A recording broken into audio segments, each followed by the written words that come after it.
Innal hamdalillah nahmaduhu wa nasta'inuhu wa nastaghfiruh wa na'udzu billahi min shururi anfusina wa min sayyiati a'malina. May yahdihillahu fala mudilla lahu wa may yudlil fala hadiya lahu. Asyhadu an la ilaha illallah wahdahu la syarika lahu wa asyhadu anna Muhammadan 'abduhu wa rasuluh. Allahumma shalli ala sayyidina Muhammad wa ala alihi wa sahbihi ajma'in. Rabbi shrah li sadri wa yassir li amri wahlul 'uqdatam min lisani yafqahu qawli. Jamaah muslimin rahimahumullah, Allah Subhanahu wa taala. Puji syukur alhamdulillah, mari senantiasa kita panjatkan kehadirat Allah Subhanahu wa taala atas limpahan rahmat, taufik, hidayah dan inayahnya, yang mana sampai saat ini kita masih diberikan iman, Islam, syahadat, afiyat, banyak umur dan nikmat kesenangan, sehingga pada siang hari ini kita bisa melaksanakan ibadah sholat zuhur berjamaah. Yang insya Allah kita akan lanjutkan tausiah rutin setiap hari Senin dan Rabu yang diadakan di Masjid An-Nahdlah. Salawat dan salam semoga tercurah kepada junjungan Nabi besar kita Muhammad Sallallahu Alaihi Wasallam serta keluarganya, para sahabatnya, dan semua kita semua sebagai pengikut yang setia hingga akhir zaman. Mudah-mudahan kelak yang kiamat mendapat syafaatnya. Amin ya rabbal alamin.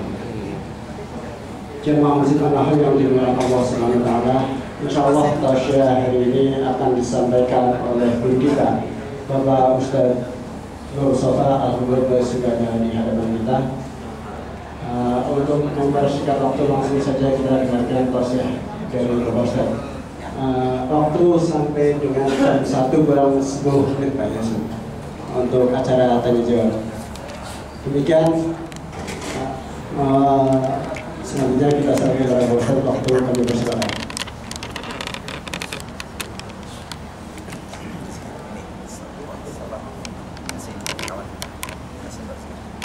Assalamualaikum warahmatullahi wabarakatuh. Waalaikumsalam. Bismillahirrahmanirrahim. Masyaallah, la yasubu khaira illallah. Bismillahirrahmanirrahim. Masyaallah, la yasubu su'a illallah. Bismillahirrahmanirrahim. Masyaallah, maka min ni'matin fa min Allah. Bismillahirrahmanirrahim. Masyaallah, la haula wa la quwwata illa billahil aliyyil azim. Alhamdulillah, alhamdulillahi bi ni'matihi tatimmus shalihat. Asyhadu an la ilaha illallah wahdahu la syarika lah, wa asyhadu anna Muhammadan abduhu wa rasuluh. Allahumma shalli wa sallim wa barik ala sayyidina Muhammadin wa ala alihi wa sahbihi ajma'in. Qala rabbi shrah li sadri wa yassir li amri wahlul 'uqdatam min lisani yafqahu qawli. Jamaah sholat zuhur Masjid An-Nahdlah yang senantiasa semoga Allah memuliakan kita. Syukur alhamdulillah kita panjatkan kehadiran Allah pada siang hari ini. Walaupun kita lihat di mana-mana banyak demo, termasuk saya kecepat juga tadi, alhamdulillah bisa sampai kemari. Kita masih bisa hadir dalam majelis ilmu yang kita cintai, yang semoga langkah kita, niat kita akan dicatat oleh Allah menjadi amal-amal kebaikan kita. Salawat serta salam semoga dan selalu senantiasa terlimpah dan tercurah kepada junjungan Nabi kita Muhammad Sallallahu Alaihi Wasallam beserta keluarga, sahabat dan pengikutnya serta yang istiqomah di jalannya. Harapan kita semoga kelak kita akan mendapatkan syafaatnya di yaumil akhir nanti. Mari langsung saja kita awali ta'lim kita siang hari ini dengan membacakan suratul Fatihah yang kita niatkan masing-masing untuk diri kita. Semoga Allah senantiasa mencurahkan rezeki yang halal, yang thayyib, yang berkah. Allah jadikan anak-anak keturunan kita menjadi anak-anak yang ta'im dan ta'at. Rezeki kita diluaskan yang halal, yang baik, yang berkah, dipanjangkan umur dalam taat ibadah kepadanya, dimatikan kita dalam husnul khatimah. Kita doakan pula pada siang hari ini saudara-saudara kita yang dalam keadaan sakit, semoga Allah angkat penyakitnya, diberikan kesehatan yang sempurna. Mu'alif hadal kitab Syekh Ahmad Hashimi, anallaha yatawasyahu birahmah wal maghfirah wa yuskinuhul jannah wa yu'ali darajatihim syai'un lillah lahumul fatihah. A'udzubillahi minasyaitonir rajim. Bismillahirrahmanirrahim. Alhamdulillahirabbil alamin arrahmanir rahim maliki yaumiddin. Iyyaka na'budu wa iyyaka nasta'in ihdinas siratal mustaqim siratal ladzina an'amta 'alaihim ghairil maghdubi 'alaihim waladdallin. Rabbighfir lana wa liwalidina warhamhum kama rabbayana shighara. Tentang sholat belum ya? Kemarin ya, bulan yang lalu bukan kan? Bukan. Udah berarti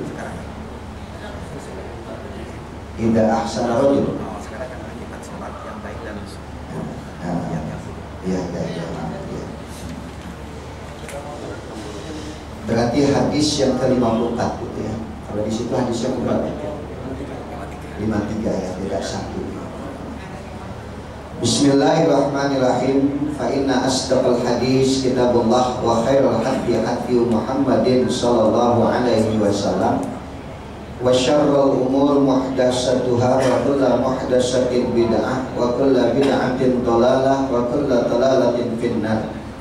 Wa bisanadil muttasil ila al-imamil muallif rahimahullahu ta'ala wa adaman naf'a bihi wa bi barakati ulumihi wa bikum fid darain amin radhiyallahu ankum. Qala Rasulullah sallallahu alaihi wasallam, riwayat dari Tayalis an Ubadah bin Samit,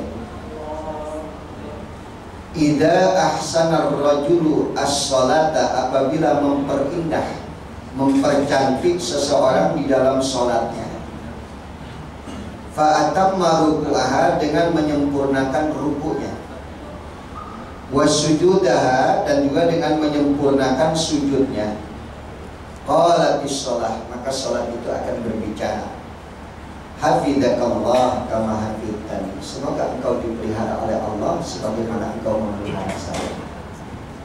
Sudah belum itu? Sudah ya. Berarti ayat berikutnya ini ya. Tidak azanal muazzin, betul ya. Nggak apa-apa ya, sebetulnya diulang sedikit nggak apa-apa ya, supaya tambahan dulu ya. Kita lanjutkan. Faturfa, maka naiklah sholat tadi ke langit, diterima oleh Allah ya. Sholat yang sempurna itu naik ke langit ya.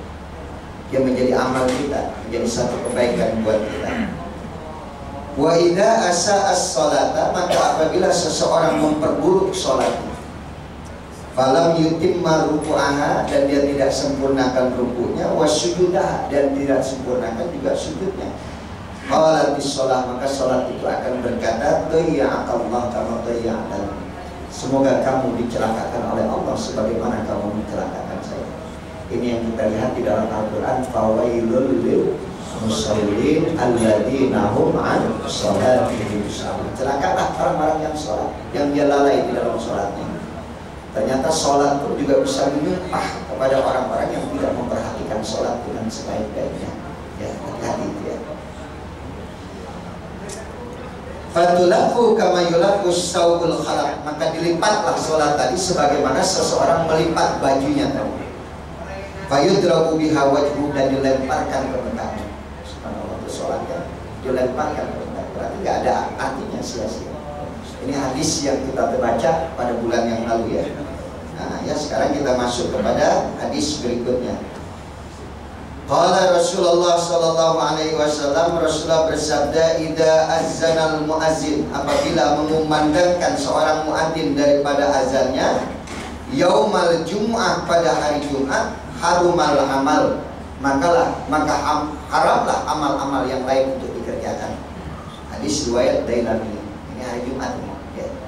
Ini kata Rasulullah, apabila azan sudah dikumandangkan, Allahu Akbar, Allahu Akbar, udah nggak boleh ada kegiatan lain. Harumal amal. Gosok-gosok batu cincin lah kalau ada. Ini lagi khutbah Jumat masih gosok, udah nggak boleh. Apabila azan sudah dikumandangkan, maka nggak boleh lagi harumal amal, tidak boleh lagi mengerjakan hal-hal yang lain.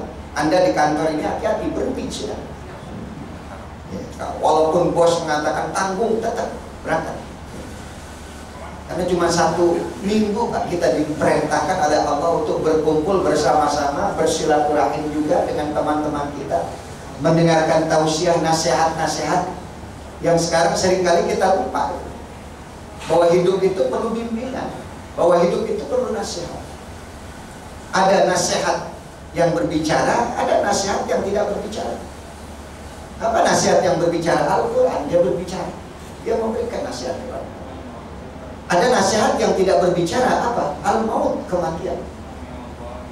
Maka Rasulullah pernah mengatakan, kafa bil mauti wa'idhah. Cukuplah kematian itu menjadi perhatian, menjadi nasihat buat kalian. Dan Al-Quran pun juga menjadi nasihat buat kita. Sayang tadi, cuma 1 minggu sekali kita mendengarkan nasihat, kita tidak mau. Subhanallah Pak ya. Ini seringkali kita lupa ini. Kalau sudah dikumandangkan azan, kita masih beraktivitas, masih mengerjakan hal-hal yang lain. Dunia yang ente cari kecil, ente akan tinggal. Berapa sih keuntungan ente, berapa menit ente luangkan waktu? Pada akhirnya ente akan tinggalkan semua jabatan, kekuasaan, kedudukan, harta yang kita punya. Coba berhenti sejenak dari kegiatan duniawi kita, masuk kepada nilai-nilai akhirat yang kita akan dapatkan, yang itu akan menjadi bekal nanti pada saat kita menghadap kepada Allah Subhanahu wa Ta'ala. Paham ya? Coba tolong dilihat nasihat-nasihat yang ada. Termasuk hari ini kita juga mendengarkan nasihat usi nafsi wa iyyakum bittaqwallah. Saya juga menasihatkan diri saya dan buat kalian, supaya apabila kita mendengarkan nasihat itu akan menjadi bekal buat kita semua. Maka sempat ada pertanyaan, kenapa Al-Quran diturunkan bukan pada zaman Nabi Musa, bukan pada zaman Nabi Isa, bukan pada zaman Nabi Adam, dari awal manusia, kenapa Quran tidak diturunkan? Justru nasihat Al-Quran itu diturunkan sejak zaman Nabi kita Muhammad. Kemungkinan ini pendapat saya, bahwa zaman Nabi Musa itu cukup Taurat saja menjadi nasihat. Kita masih ingat nasihatnya Taurat itu, the 10 Commandments, 10 perintah Tuhan. Jangan mencuri, jangan membunuh, jangan berzina. Tidak begitu kompleks keadaan masyarakat saat itu. Hukum-hukum dapat dijalankan dengan hanya 10 perintah Tuhan tadi. Zaman Nabi Isa pun sama. Tapi ketika zaman Muhammad Rasulullah SAW 14 abad yang lalu, manusia itu begitu banyaknya dan permasalahan sudah mulai timbul. Ada 2 kekuatan, Persia dan Romawi saat itu. Maka perlu tuntunan, perlu nasihat yang lengkap, yang sempurna, yang bahkan bisa menembus dimensi waktu ke depan. Diturunkan oleh Allah nasihat yang berbicara, yaitu apa?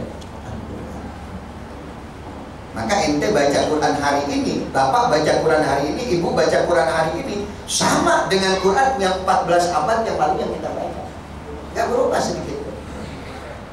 Bahkan nanti 20 abad ke depan setelah kita tidak ada, anak-anak kita sudah tidak ada, Qurannya masih tetap sama, menjangkau dimensi yang tak terbatas. Sampai pada hari kiamat, Quran itu tetap sama, memberikan nasihat yang sesuai dengan kondisi keadaan pada saat itu. Maka beruntunglah kita mendapatkan nasihat dari Al-Quran. Dan pada saat khutbah Jumat kita lihat yang disampaikan juga adalah Al-Quran. Ini nasihat yang berbicara. Saya sangat menyayangkan kalau Quran cuma sekedar pajangan-pajangan kaligrafi. Saya sangat menyayangkan kalau Quran cuma sekedar jadi amalan-amalan yang membuat ente harus jadi kaya, ente harus begini kan. Padahal yang membentuk manusia menjadi sempurna adalah Al-Quran. Bukan tidak boleh lah. Dan ada sering kita ungkapkan, ente baca ayat ini ente bakal kaya. Siap nggak ente jadi kaya? Siap kan? Berapa banyak orang yang tidak siap menerima anugerah Tuhan, anugerah Allah. Saya ingat ucapan Kiai Sofwan Nizomi dalam pengajian bulanan di tempat saya. Kekayaan dan kemiskinan semua ujian dari Allah. Gak ada yang tidak berbentuk itu. Kita dikasih kaya ujian, dikasih miskin ujian. Lihat Nabi Allah Sulaiman alaihissalam, ketika diberikan kekayaan yang sangat luar biasa, kerajaannya itu luar biasa. Bahkan ada satu ahli sejarah mengatakan peradaban yang sangat tinggi terjadi di dunia ini ada pada zaman Nabi Sulaiman alaihissalam. Gak ada manusia yang bisa terbang melainkan Nabi Sulaiman. Tidak ada manusia yang bisa memerintahkan jin, hanya Nabi Sulaiman. Itu ketika Ratu Balkis akan datang ke tempat kerajaan Nabi Allah Sulaiman alaihissalam untuk menunjukkan kesombongan Ratu Balkis dengan kekayaannya, Nabi Sulaiman kumpulkan para jin dan manusia. Siapa yang bisa memindahkan singgasana Ratu Balkis ke tempat saya dengan cepat, angkat tangan. Jin Ifrit angkat tangan. Ente kenal nggak jin Ifrit? Saya Sulaiman, berapa lama kamu bisa pindahkan singgasana Ratu Balkis ke tempat ini? Sebelum kau bangkit dari tempat dudukmu sudah ada. Coba lihat, peradaban saat itu luar biasa, teknologi luar biasa. Jin yang mengerjakan. Kata Nabi Sulaiman, aku ingin yang lebih cepat dari kau, hai Ifrit. Ada yang bisa? Ada seorang manusia angkat tangan. Saya Sulaiman, berapa lama? Sebelum kedipan matamu sudah ada. Sebelum apa? Kalau tadi Jin Ifrit sebelum apa? Sebelum Nabi Sulaiman bangkit dari tempat itu. Masih ada jeda waktu dari itu. Tapi ketika ada seorang manusia diperintahkan oleh Sulaiman dan dia mampu, dia katakan sebelum kedipan matamu sudah ada di sini. Tapi ingat, begitu hebatnya Nabi Sulaiman, dianugerahi oleh Allah kekayaan, kekuasaan yang luar biasa, multi talenta, apa saja dia bisa, bicara dengan binatang dia bisa. Dan ketika dipuji oleh manusia, Nabi Sulaiman mengatakan, "Hada min fadli Rabbi." Ini cuma karunia dari Allah. Liyabluwani aashkuru am akfur. Sebagai ujian buat aku, apakah aku bersyukur ataupun akan menjadi kufur dengan nikmat Allah. Ujian. Makanya kita nggak boleh sombong. Dikasih kekuasaan, jabatan, ujian buat kita. Menjabat jadi gubernur ujian, menjabat jadi presiden ujian. Liyabluwani sebagai ujian buat aku, aashkuru am akfur. Apakah aku bersyukur ataupun akan menjadi kufur. Semua ujian. Kita seringkali sombong dengan ujian Allah. Seringkali sombong. Kita nggak tahu. Pesta pora setelah diangkat jadi gubernur. Pesta pora setelah kita diangkat jadi presiden. Pesta pora ketika kita diangkat atau kita menguasai satu jabatan dan kekuasaan. Pergi ke Pak, pesta-pesta. Alhamdulillah saya sudah diangkat jadi manajer sekarang. Ujian. Ya, hati-hati ya.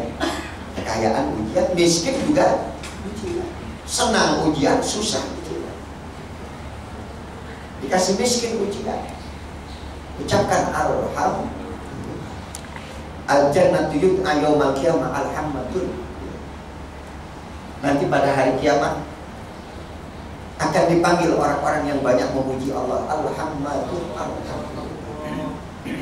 Dikasih jabatan, kekuasaan, kekayaan, alhamdulillah. Biasa itu.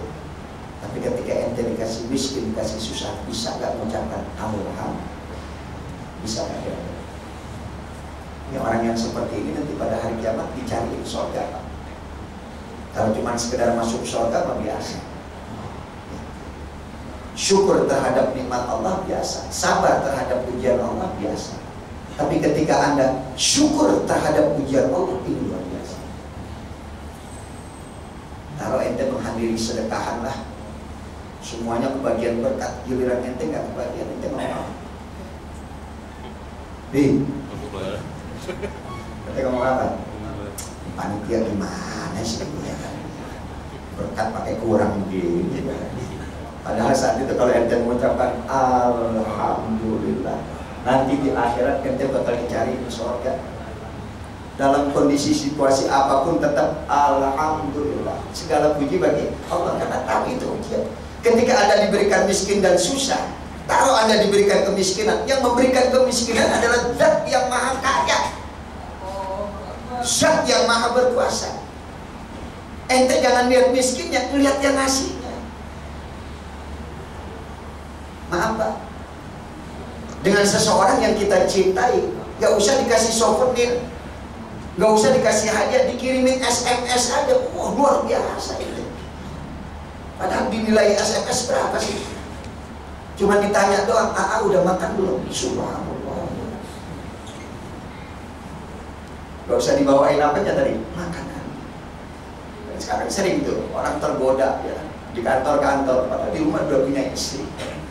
Di kantor punya teman, cuma nanya doang, abang udah makan belum? Sampai gua, Masya Allah. Pengalaman itu sembarangan. Itu seuzon mau usah. Biasanya kalau ngomong begitu itu kan kaca diri, berkaca sama diri sendiri. Kalau dia bilang pengalaman berarti dia pengalaman. Jadi kita lihat subhanallah Pak, itu ujian di kantor itu ya karena terlalu dekat, sering dekat. Cuma ditanya doang, dikirimin SMS. Abang, Mas udah makan belum? Itu ada yang curhat sama saya, Ustaz.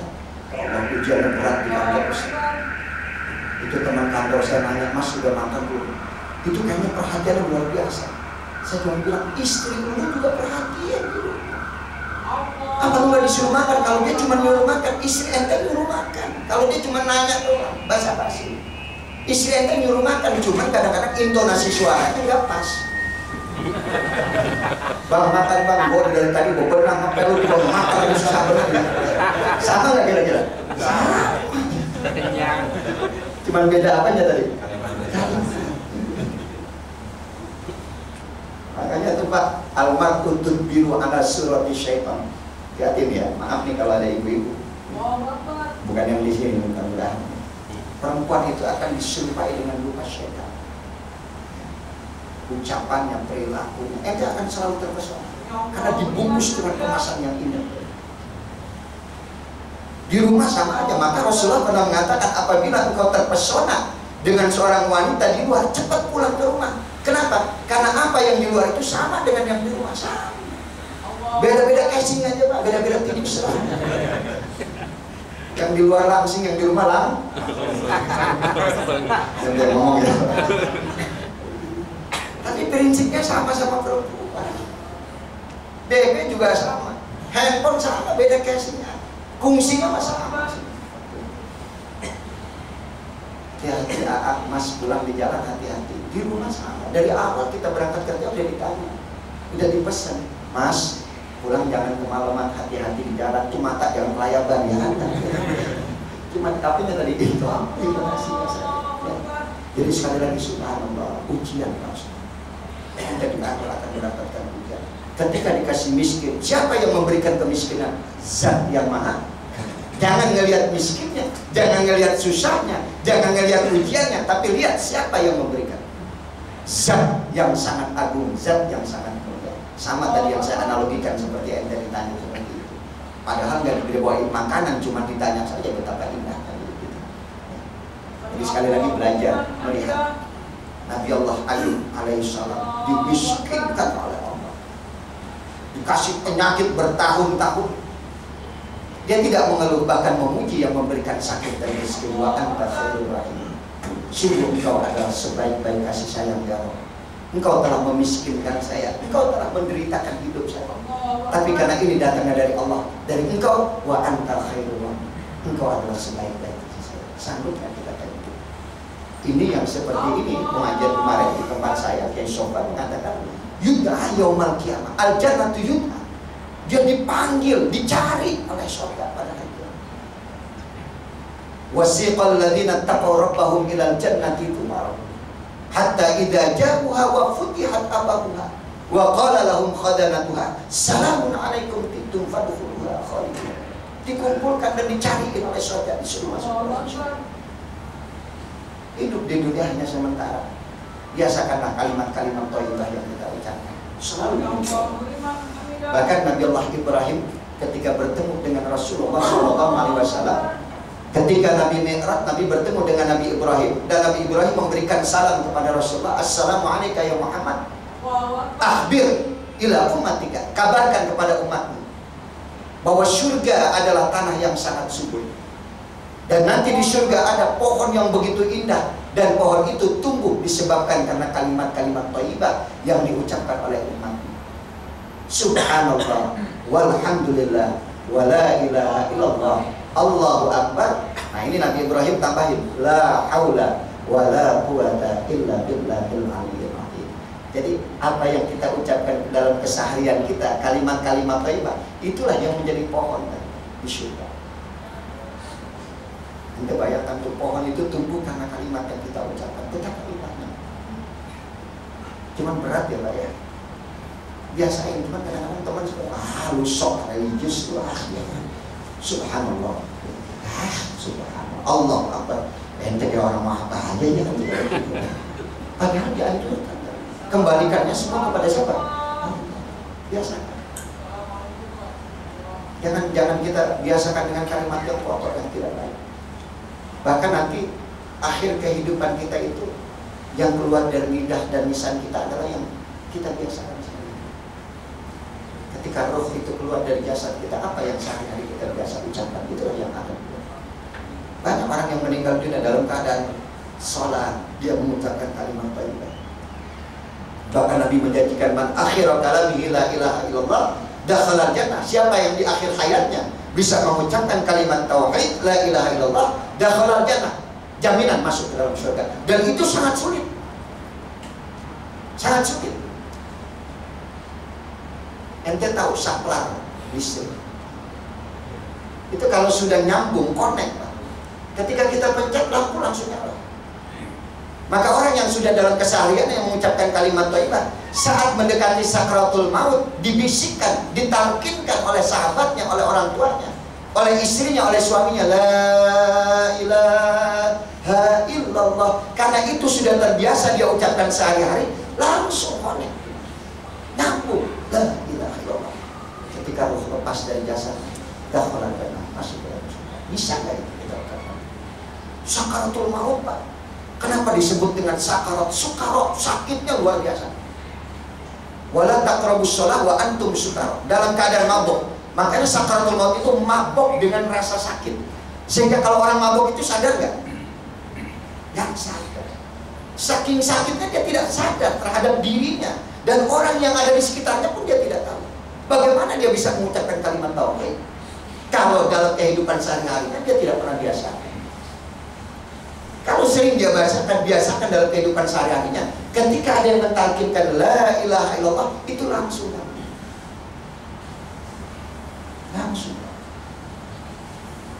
Ente mau rekayasa 1000 orang mentalkinkan, tapi kalau dalam sehariannya tidak pernah ucapkan, nggak akan bisa. Paham ya?